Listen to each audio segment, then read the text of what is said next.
everybody! Welcome to my channel, What Colorful Worlds.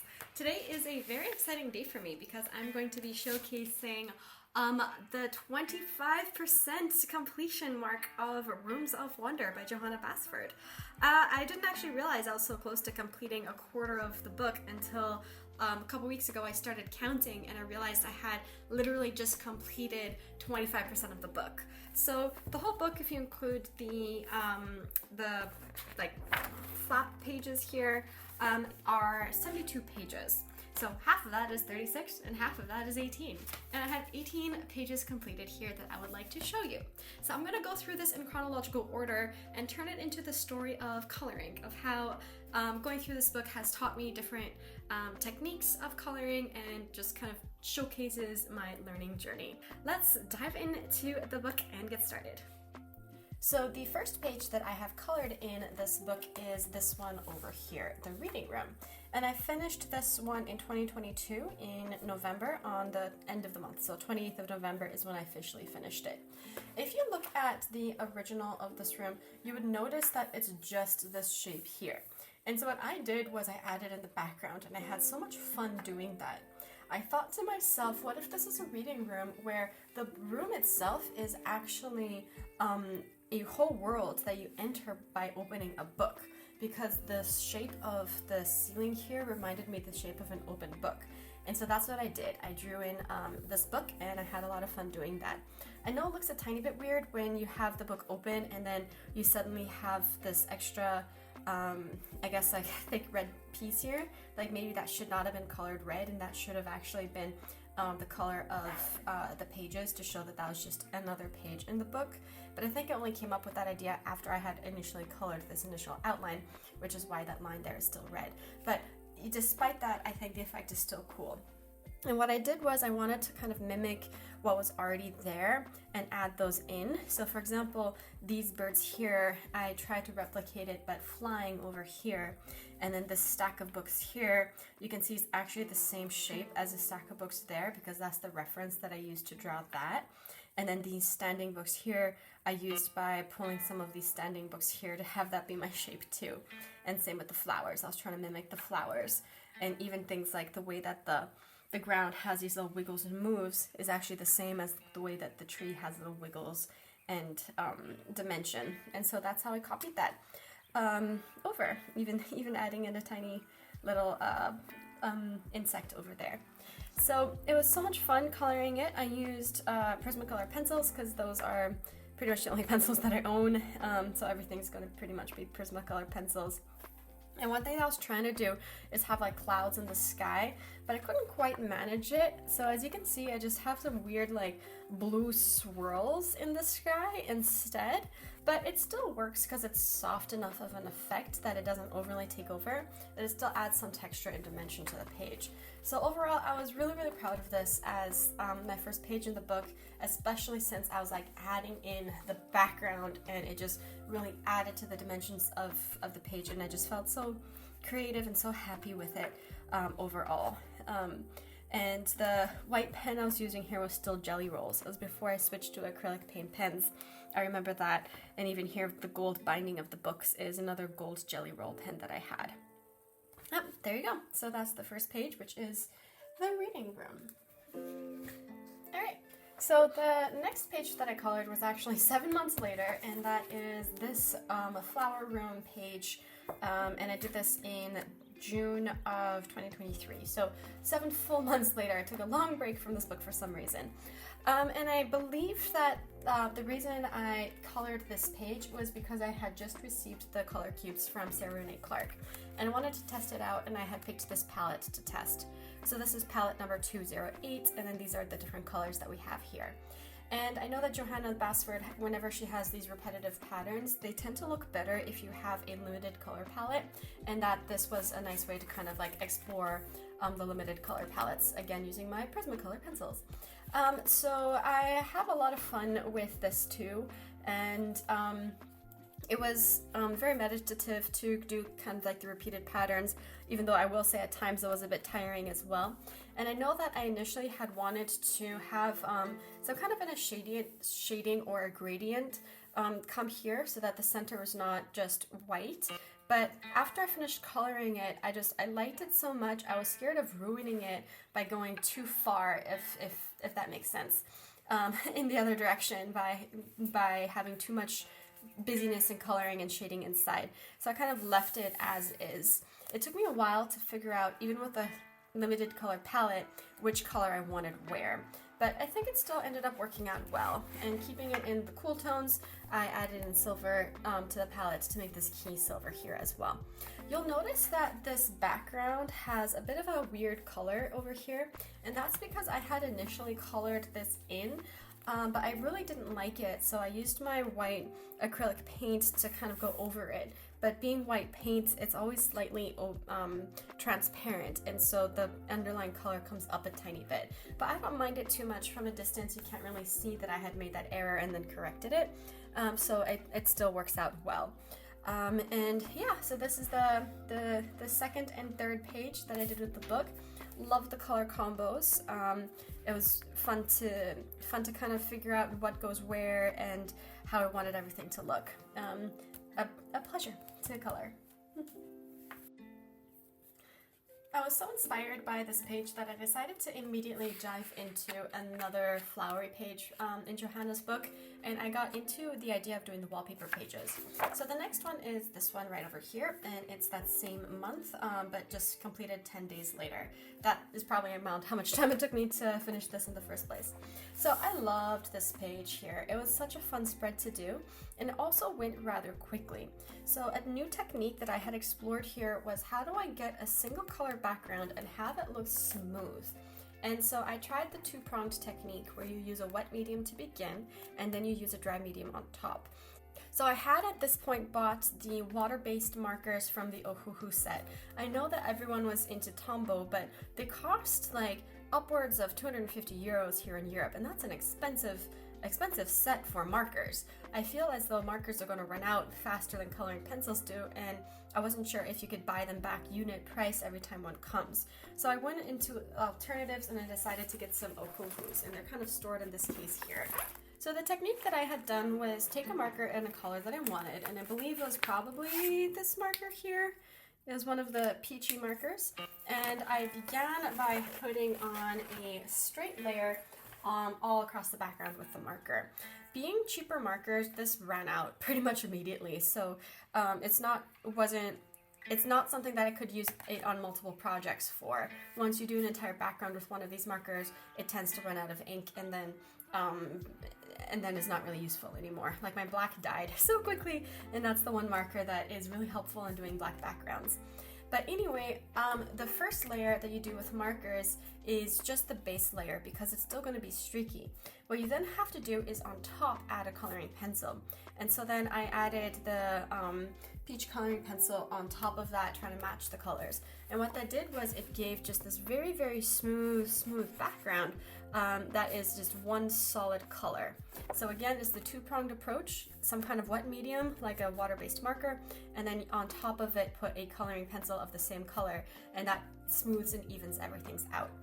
And then I kind of continued with that. So I had marker over here on the black parts of all of the butterflies, and even these leaves are all actually done with marker, and the flowers as well. The purple flowers are all done with marker. It's just the wings of the butterflies that I came back to using some pencils because I wanted more of a gradient, and I didn't know how to do that with markers. So when I first did it, I was like, it looks a bit flat, right? Like, these leaves still kind of look a tiny bit flat, even though I was using two colors. And so then I took a white acrylic paint pen, and I just started to draw in some highlights to kind of add more dimension to them. And for this, I had no idea how to do this white in marker and have it look good, so I had that all be with colored pencils as well. And it was the first time that I was also experimenting coloring white, because as a colorist, you see white on the page and you are so tempted to fill it with color immediately. And so the coloring in something white is often counterintuitive, And so I wanted to kind of explore that because I wanted to make sure that I was using white in my coloring, and white flowers can be really beautiful. And it just contrasted so nicely and so well. And I just really, really loved how the colors all worked out together so nicely in this page. And it went really quickly again because of the use of the markers, which were a new technique for me. So yeah, so that's the third big page that I did. And so if you count pages, that's 1, 2, 3, 4, 5 different pages that I've done so far in the book. So it was about this time that I saw a really cool tutorial by Karen over on My Colorful Country Life, and I'm sure you'll recognize the Aquarium room if you're familiar with her work and her channel. So I didn't want to copy her work exactly because I wanted to make sure that it's still my page, right, that I had done. However, I was in love with the way that she did the metal on this, and so I took her color combos for the metal and her technique with the metal and just applied them over here. And a big part of that is because I was interested in learning how to do metals. This is done in September, so 3 months after the last piece. It was so hard. Part of the reason it was 3 months later is because this took me maybe a month and a half to complete, in part because to get this level of details with the metals, it's very repetitive and careful work on small minute details, and that is exhausting to do after a while. So I would color a section and then just get bored and then put it away, and then come back and try to finish it and get bored and put it away. So it took me a long time to actually do it, but the overall effect is really gorgeous. One of the differences that I did away from her with the metal specifically is that in her work, she didn't bother doing the metal shading on a lot of these small elements. She just used her gel pen instead. But for me, I didn't use a metallic gel pen. I wanted everything to be that same color. So all of the small details here are all shaded in.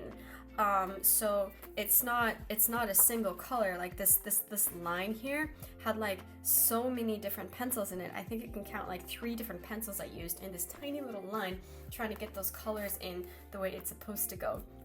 So in that sense, that's also why it took so long, was because I was doing gradient transitions on every single metal bit and bob, including all of the ones that are in small little corners in areas. And so it took a while, but I still enjoyed it.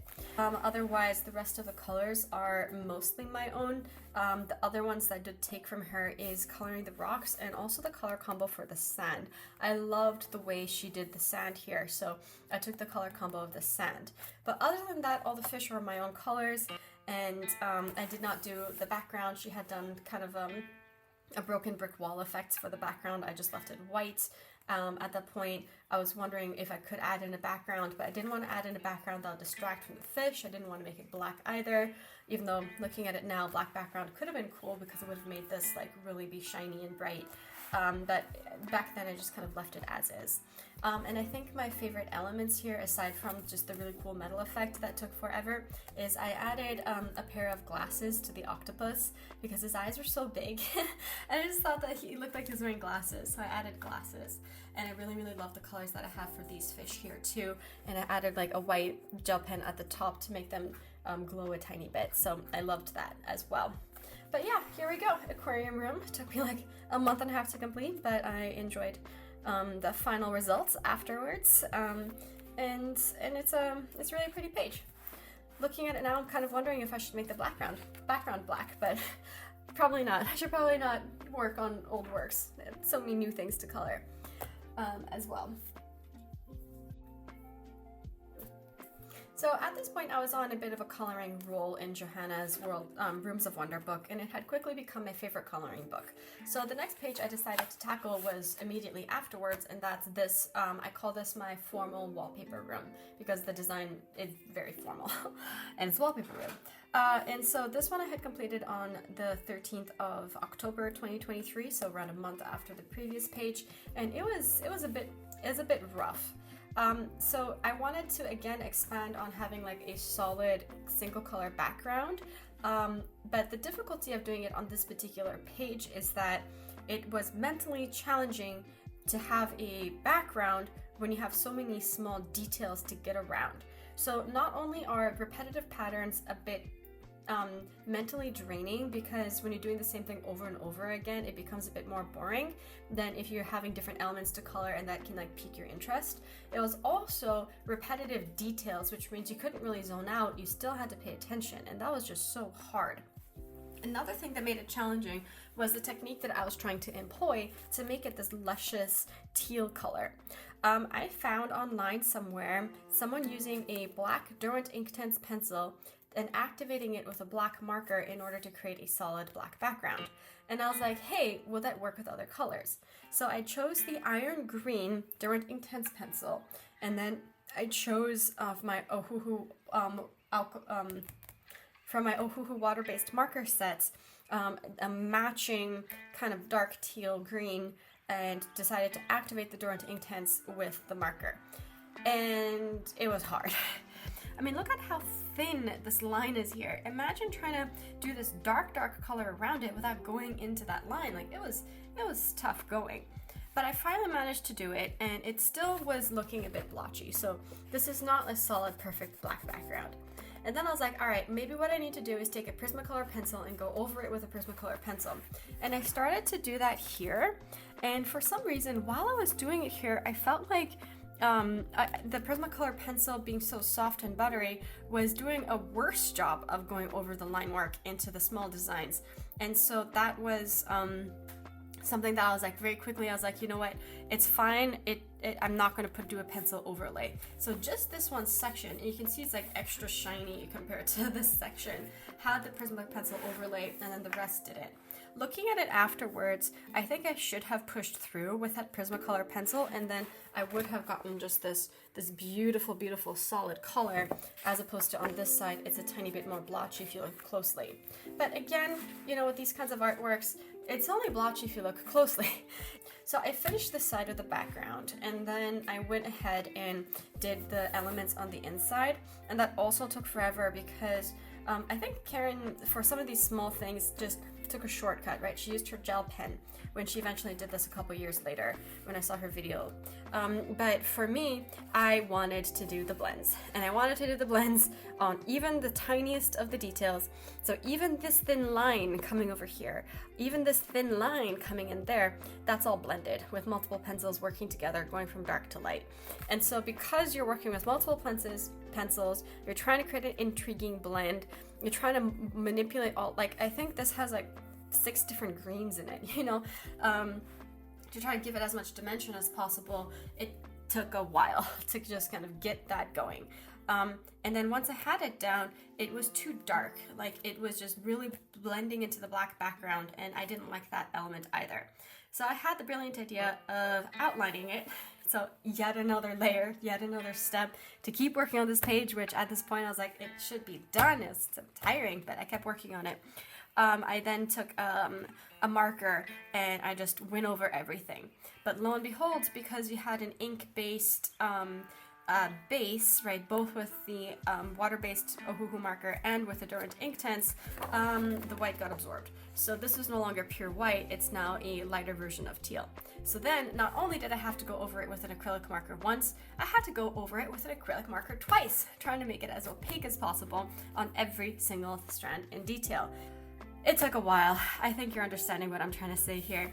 By the time I got to this page, I did not want to have to deal with the issues that I had here and just repeat that here. So I decided to leave the background white and then just did the same colors for the motif. And I decided, you know what, this is not a wallpaper page, this is a dual wallpaper page where you have the same design but one in white for one room and one in teal for the other room. So it's kind of like variety in the house, and that's why I just decided to leave it 2 colors. That's my excuse anyway for not having that come over here. And I think it works out well, right? Like, it adds interest if you have one white and then one blue or teal. It adds interest. So a very interesting page to do. I learned so much from the process, and I had a lot of frustrations, as you can hear in my voice, from the process, but I'm still really, really happy with the final result. Alright, so you would think that after the struggles I had with this page, I'd want to break from this book. Nope, I was still fascinated by this book and I was still really interested in coloring it. So the next month I did this page here. and I finished this in November 19th of 2023. This was such a fun page to do because I gave myself a challenge.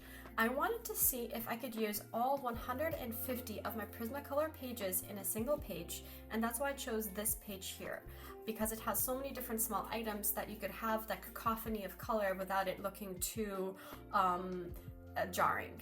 And so part of what helped me do this as well is because I wanted to update my coloring chart, and so I got this one here from Color with Claire, and she organizes it by family color. And so I decided to combine both of these together, and every time I would use a pencil here, I would add it in here to kind of record which pencils I had used, and in that way both fill in this new color chart and also fill in a page. Another thing that I did to help me out was she has on her Ko-fi store her favorite Prismacolor combos, and I've written them down here. So these are the Color with Claire Prisma combos, and so it just has all of the different color combos that she likes that kind of work well together, ranging from browns to pinks to blues and violets, and even some interesting color combos there. You can see, for example, this is this for that Prismacolor combo pencil. And where's my purple at? Yeah, this kind of mix of pinks and teals is this here. So I used these sorry for the noise of the book. I used these combos as well to help me figure out how to use all of the different pencils. But what was interesting about it is that I actually very, very quickly used all 150 Prismacolor pencils because of her combos. So for instance, this here, this helmet, I used every single one of my French grays. So all the French grays were done only on this one element here. And so by the time I was like not even a third of the way through, I had finished my goal. And that was really cool. And so I just continued on that same trend, adding some of the same combos here, making up my own combos on this side, for the first time ever really understanding how some of those colors work that I never use in my Prismacolor set. For instance, I don't really use these kind of smoky, desaturated colors, and I definitely do not use like any kind of beige-ish colors. Even this green, this is I think like kelp green, I never use that color either. So it just really allowed me to have a feel for the colors I don't normally pick up.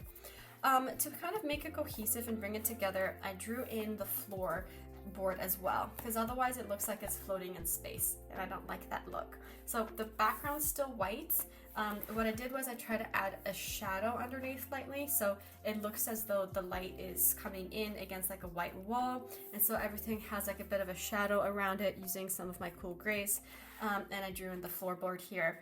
And to kind of make it work with perspective, because everything's forward here, kind of like in a very direct one-point perspective based on some of the drawing lessons I did on YouTube, I had to follow the same thing. So this is my center line, and then this here is the vanishing point. So all of these lines are parallel to the vanishing point away from the center line, and that's how I got in those angles.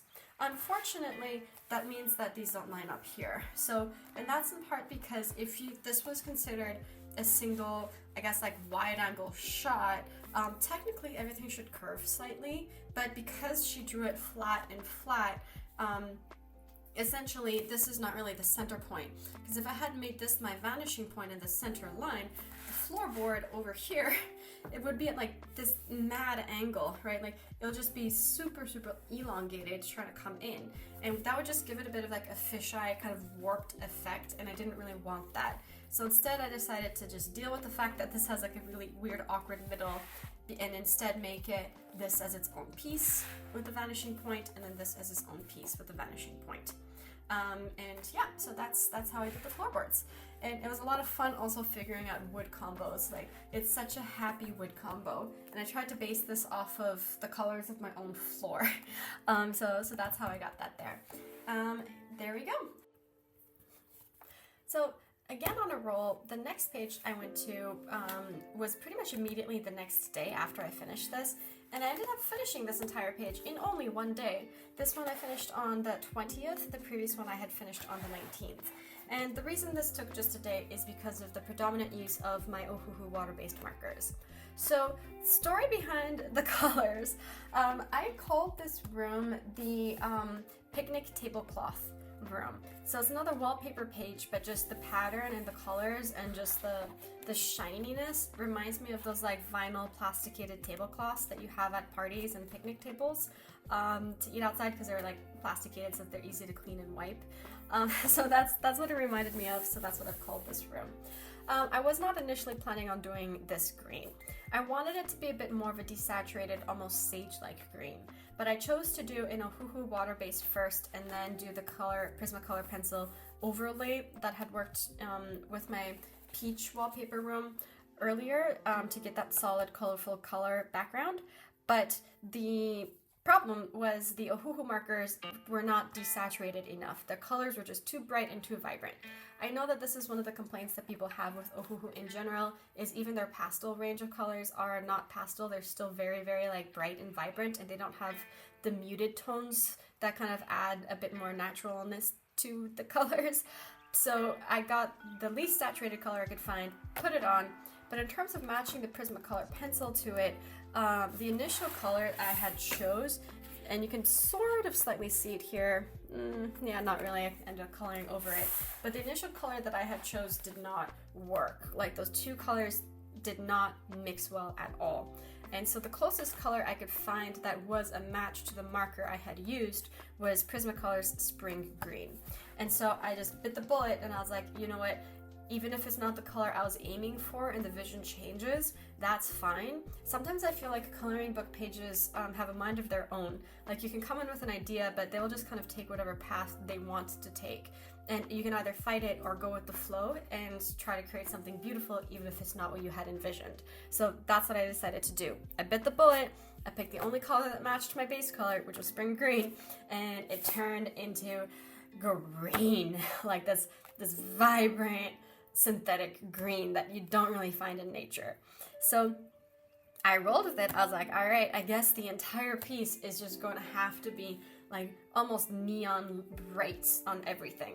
So I just went for a darker shade of green, just solid color markers for that, solid color markers for the purples. I chose two purples, trying to add some variety to it. And I decided not to do any gradients or shadings, and in part because if I was going for just this solid, kind of like synthetic, almost, I guess, 1960s aesthetic effect, I couldn't have just the nuances of shading. It had to be block, block, block. So that's the story of this page.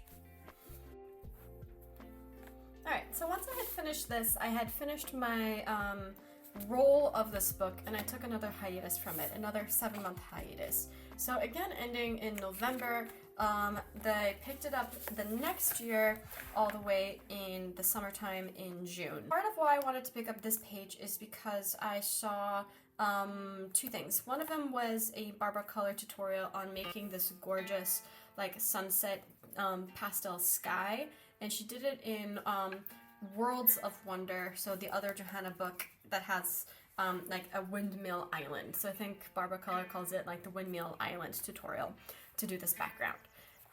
But the second reason I wanted to color this book is because I had picked up this one here, which is the Colorist Special Effects books by Helen Ellinston, and she has this cool tutorial for this balloon, and it looks so realistic, and I wanted to try it. So I decided to combine both of them together and pick out this page to do my fancy balloons with my fancy background sky.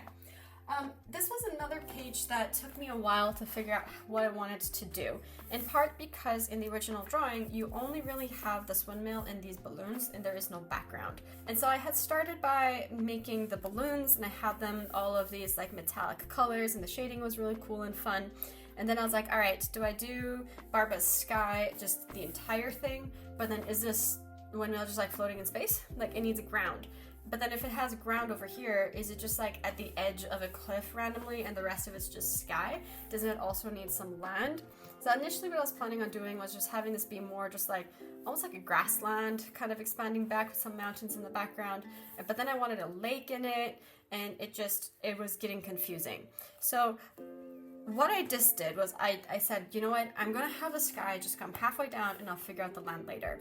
And that's what I did. I drew in the horizon line, I drew in some of these these mountains, and I tried to do this background. And then I messed up the backgrounds tutorial. I had a hard time seeing what Barbara was doing because she was using such light pencils, and I was using maybe too much pressure. But while hers has this beautiful like wispiness to it, mine was just this like scrumble of colors smushed together.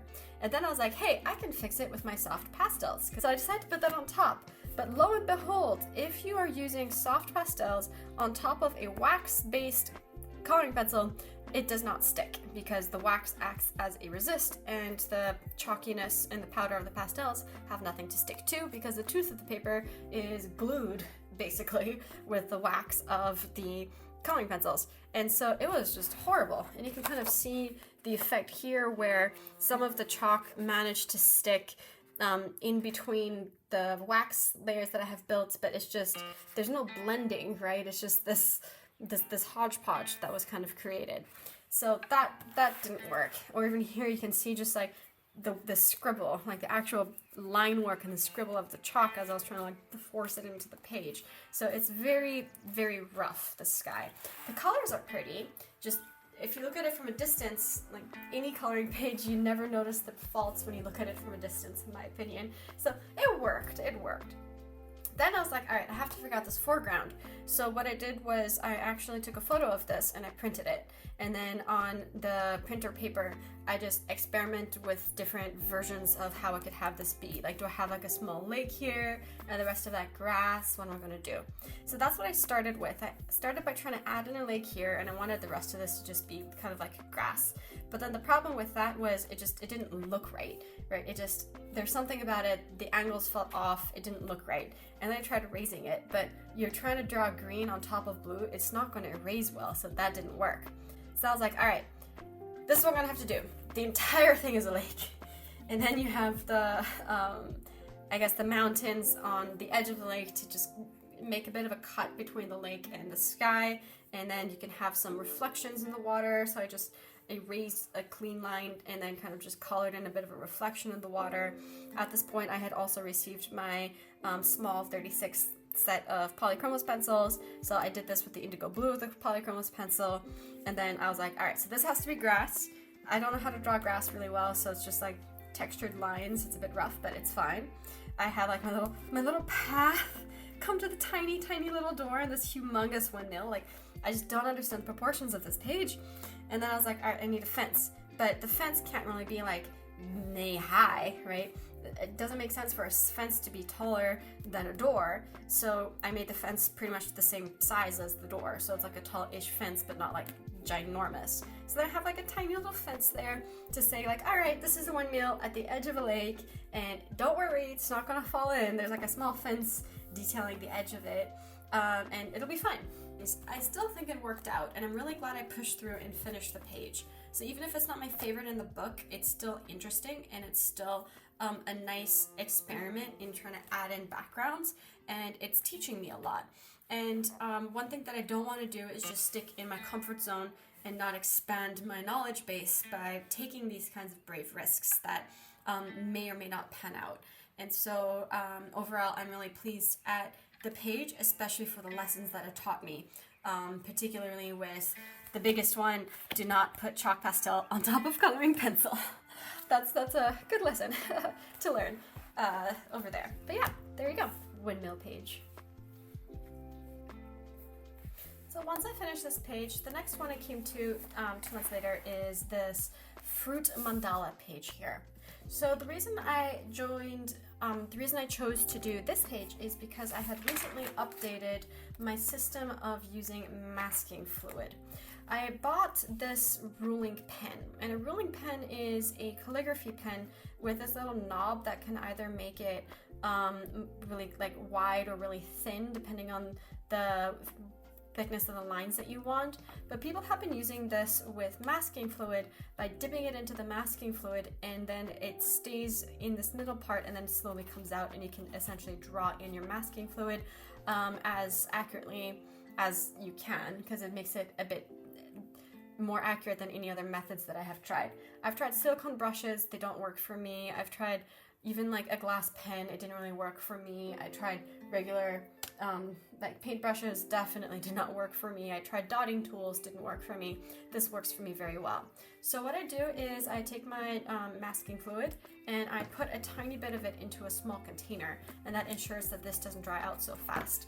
And then I dip it in with this pen, I mask whatever I want to mask, and once I'm done with everything, this is a piece of rubber, and it's a masking fluid eraser, and it can help pick up the masking fluid so that you don't have it always in your hands. And so I wanted to experiment with this new gadgets that I got, and I masked out the fruits here, and then I took my gouache paint and just did a solid color across the back, and it was perfect. I got this nice bright solid color for this background. I then decided to just not even try to keep the fruits cohesive, just make the fruits look like fruits. So I did whatever color represents the fruit in the fruit, and I just pulled it all together, and it was really fun. My favorite part is probably the pears here, because pears sometimes have a blush of pink in them, and so then I used my permanent red to kind of add in that blush to the pears to make them look more realistic. The main thing too is even here, the watermelons are always darker in the middle and lighter at the edges. And that's because they have like the dark juicy ripeness in the middle, and then towards the edge the sugars kind of peter off towards the peel. So even doing that in the correct order was something fun to try to do. And even with strawberries, trying to see that there's a tiny bit of a green tip to strawberries, because sometimes when strawberries ripen they still have a bit of green at the edge of it.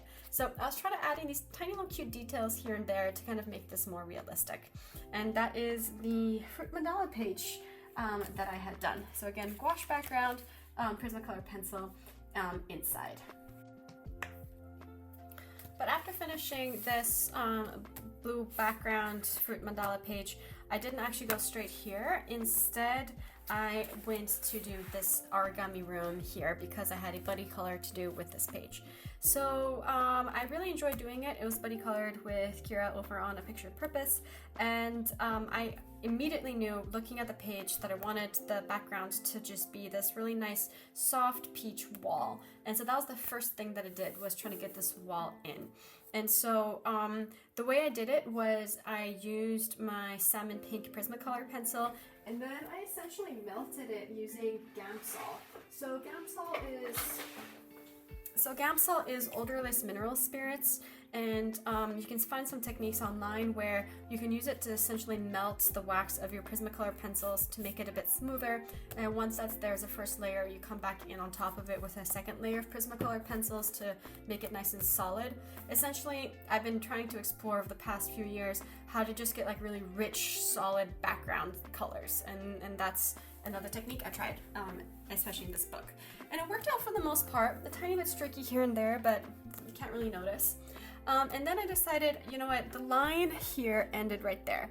I just decided to continue the line of the room so that it ended up taking the whole page, because otherwise it was just very limited to part of the page. And then once I did that, I added in a washi tape border because otherwise it just felt a bit like it was going off into the edges too much. And so this kind of helped contain it almost like a picture frame of the room. And then after that, it was just fun. I repeated the floor colors and patterns from the Room of Lost Items.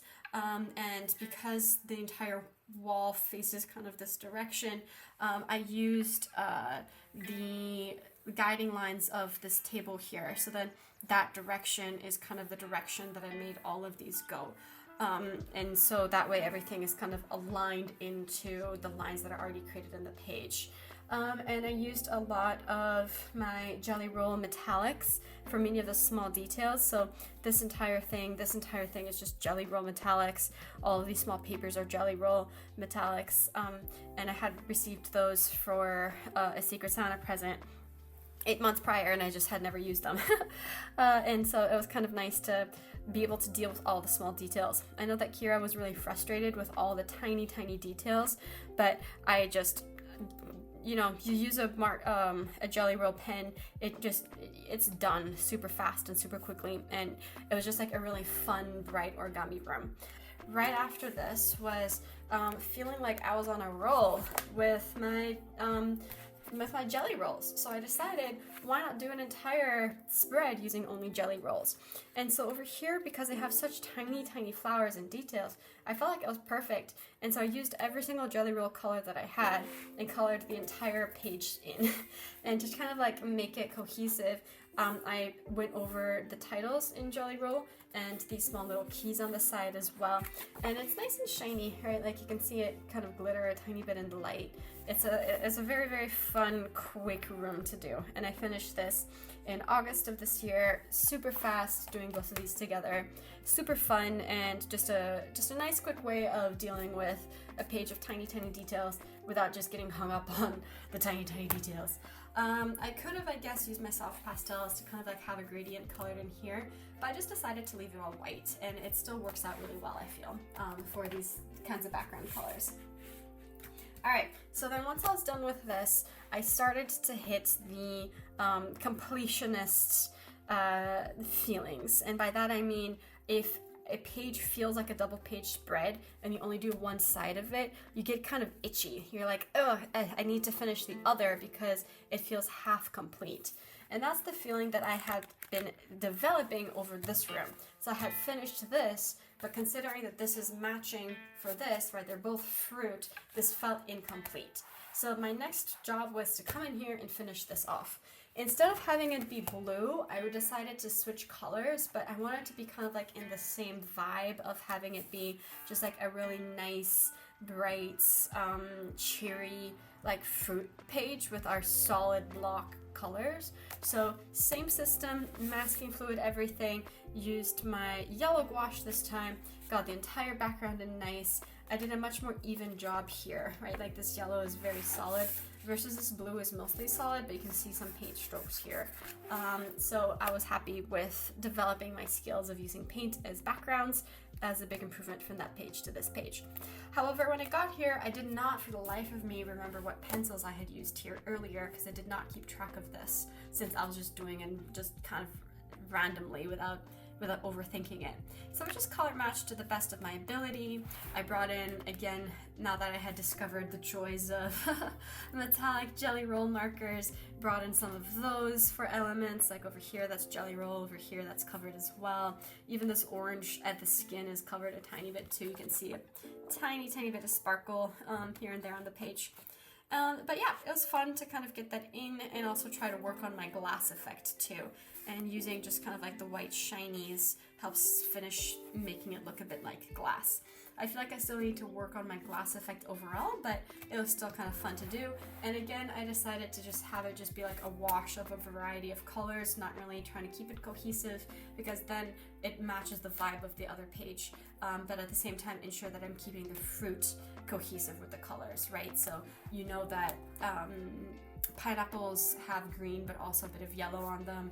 You know that our watermelons has this really beautiful stripe colors, and that the colors kind of get darker towards the middle and not towards the edges. So I was just trying to maintain consistency with those.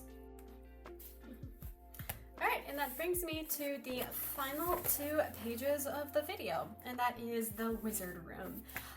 So I did this one over here as part of my 13 for Halloween challenge, and the prompt that I was following is cauldron.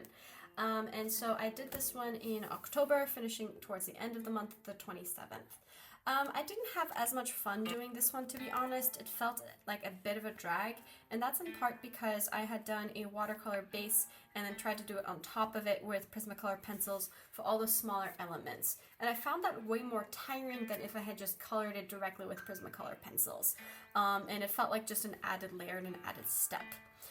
So, because I was having still the completed page itch, where it felt like half a page since it's a double page spread, I went ahead and treated this one as though it was a long-standing whip, and I continued it and finished this one here just this month, so the 19th. and I'll talk about this a bit more in my completed pages video.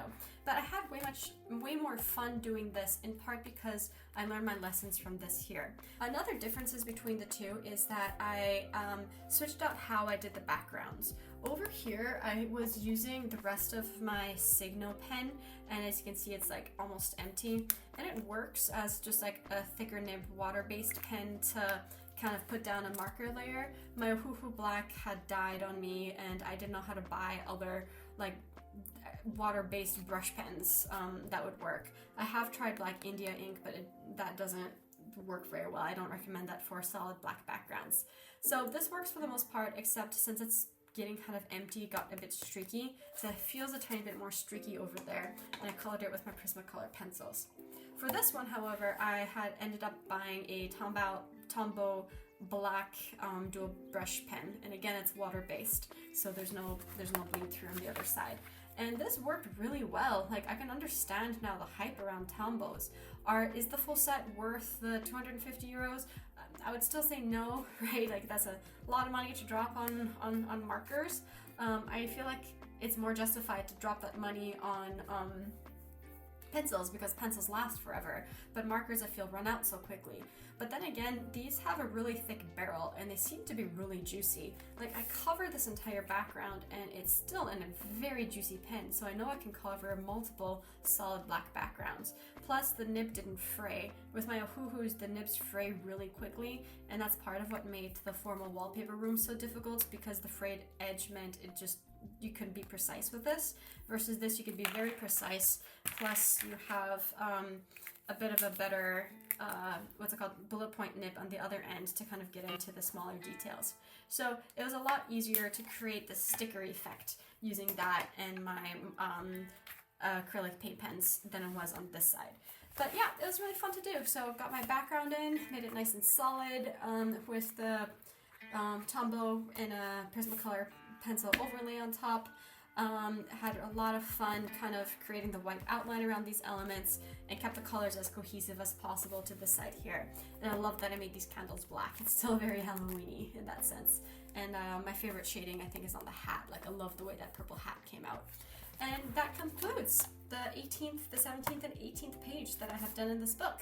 And that means that I have finished exactly 25% of all the pages in Rooms of Wonder.